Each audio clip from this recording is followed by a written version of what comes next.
Here at Piedmont Lake, we've had a hydrogen sulfide problem. It's always been an issue.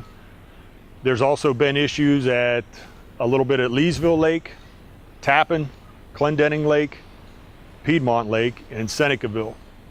Some of those issues were the hydrogen sulfide, and certain times of the year, certain temperatures and water turnover, the hydrogen sulfide would be so bad that it could cause deterioration into guardrail, metal structures, concrete structures, and it'd also be dangerous to any individuals that either have recreational activities at the lakes or passerbys, even on the highways, and some of the vegetation that's grown in crops and fields and stuff like that.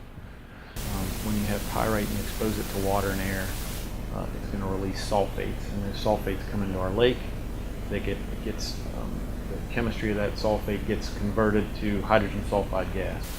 That hydrogen sulfide gas gets dissolved into the lake, and then in the past we've been releasing that hydrogen sulfide gas through our outflows. So all of those lakes drain from the bottom at our outflow structures, so the gates that release water from those structures are at the very bottom of the lake. That's where the hydrogen sulfide is most concentrated. So then as we release that water, that hydrogen sulfide gas mixes with air and water and makes elemental sulfur, which basically paints the downstream water almost like skim milk, makes it have a bright white appearance. But then it also, that elemental sulfur reacts with more water and more air and creates sulfuric acid, which has been eating away at the structures, eating away at the concrete, eating away at any steel.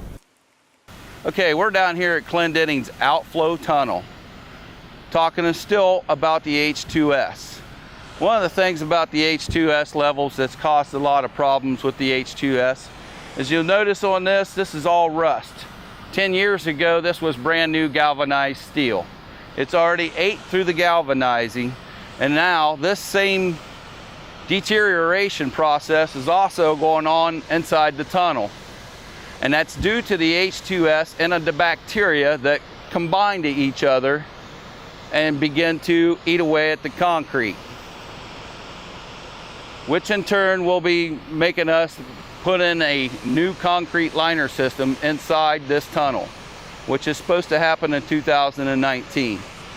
The district office and the dam safety individuals that come up try to reduce the deterioration of the tunnel breakdown. The tunnels are the discharge from the dam structure to the outflow. Some are longer, some aren't as long. Deterioration at Piedmont was a ½ an inch on the tunnel per 5 years. And they used some processes to try to slow it down, but the biggest one that they thought would work was a selective withdrawal system. The team figured out that the same structure that would keep our workers safe during the construction of the selective withdrawal would also do a great job of keeping bad water from moving downstream. So it was determined that we could probably pursue a series of stop logs that would be inserted into our trash rack slots, and that would serve as a weir that would only allow high quality water from the top of the lake to go downstream rather than the bad hydrogen sulfide water that existed at the bottom of the lake. So that was a great option. It saved the district a lot of money, and then that was then looked at by a resource manager from the Muskingum district, or the Muskingum area, and he figured out that we could actually convert our trash rack panels and put plate steel over them instead of a series of more expensive stop logs that would be inserted in the trash rack, and that saved the district even more money. So we took a fix that was in the millions of dollars, and we brought it down to just the thousands of dollars. We're ahead of schedule here at Piedmont. We were scheduled to do it this year. We did it last year.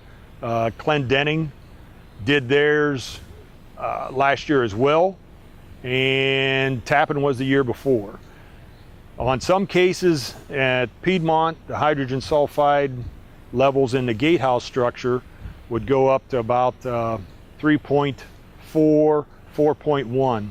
On the outflow, which is 648 feet from the intake structure, those levels sometimes went up to 32.0, 27.0, and with the wind change, sometimes you could smell it back here. For public safety, a few years back, 10.0 parts per million, we had to give a public awareness and then also go down there and ask people to leave for their safety.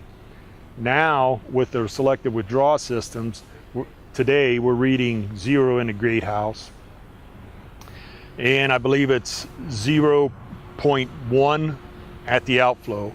Now, this year the temperature in the weather and the water's colder, so those reduce the chances of hydrogen sulfide.